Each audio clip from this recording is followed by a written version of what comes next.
Well, hi guys, it's that time. It's our Bible teaching snippet of the day. Well, today I kind of just want to talk a little bit about my last three snippets that I've posted. Monday I did a story and I just basically talked about how I like to bless people as I go. And then on Tuesday I went back and talked a little bit more and gave more details about things that I do as I go. And then last night I had a really good friend over, and by the way, she gave me this chair. I love her. She's awesome. Thank you, Lisa. But anyway, I wanted to spend a little time with her, so I uploaded a little encouraging word that I posted one evening. I guess it was 7, 8 o'clock last November, and I was talking about how one of the ladies at the work crew, they were fixing my floors because I had a water leak in the attic, and it came through the ceilings and destroyed my downstairs living room floor. But anyway, so she knocks over this keepsake cabinet that I have, and it had some older things in it that I had collected for 25, 30 years, and no, they weren't cheap. They were, they cost enough money, okay, I'll put it that way. But did you know, I didn't have a typical reaction toward her or the crew that they were accustomed to or really expecting, and it blew every one of them away because I just was really concerned that all of them were okay and none of them got hurt, and that she was emotionally okay and knew that I wasn't mad at her. But today I just want to talk a little bit more about that because, and look, I understand that we are all in different places, but what I do want is to role model a goal of how we're supposed to walk and act and be, just how we're supposed to live and treat other people, okay? Because Jesus told us to love people, and that he even said that they would know us by our love.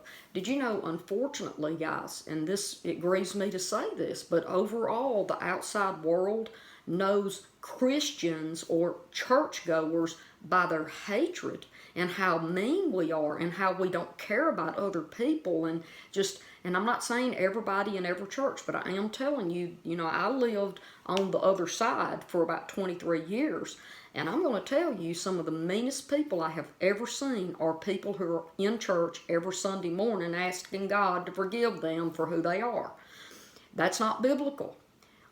We are supposed to be going and gathering with believers so we can grow up into Christ, and so that we could literally see ourselves in the mirror, looking at ourselves, and us mirror imaging Christ. We are supposed to be training people and showing them and being an example. Leaders are supposed to be an example to other believers, because Paul said this. He said, follow me as I follow Christ. Wow, if you say that now in a church setting, they start accusing you of being arrogant and prideful. Absolutely not. I am mindful of how I act and how I treat people all the time, because I am supposed to be showing them what it looks like to be a follower of Jesus. So let me say this, as I closed on my Tuesday testimony on the Tuesday snippet, I was going long, so I cut it a little bit short, okay? I was reading in Ephesians chapter 4, verse 32, and I want to pick up right there, and I just want to talk about that a minute. And this is in the Amplified Classic, and it says, and become useful and helpful and kind to one another, tender-hearted, compassionate, understanding, loving-hearted, forgiving one another readily and freely as God in Christ forgave you. Okay, now that forgave you is past tense. Many translations say as it says as Christ has forgiven you, and I'm going to read it in the J.B. Phillips too. I use the Bible Gateway website. I don't have their app downloaded because I don't like it. It always goes to the NIV, and I'm not really an NIV kind of girl. So I just save 4 of my favorite versions at the time, which can change, by the way, because I read so many different versions, because when I start studying, I really want to drill it down to the Greek. So anyway, I just save that to my homepage. And the J.B. Phillips is an awesome, awesome, awesome New Testament translation. So I'm going to read Ephesians chapter 4, verse 32 to you, and how that is translated in that translation. So here we go. Ephesians 4:32. Let there be no more resentment, no more anger, no more temper, no more violent self-assertiveness, no more slander, no more malicious remarks. Be kind to each other. Be understanding. Be as ready to forgive others as God, for Christ's sake, has forgiven you.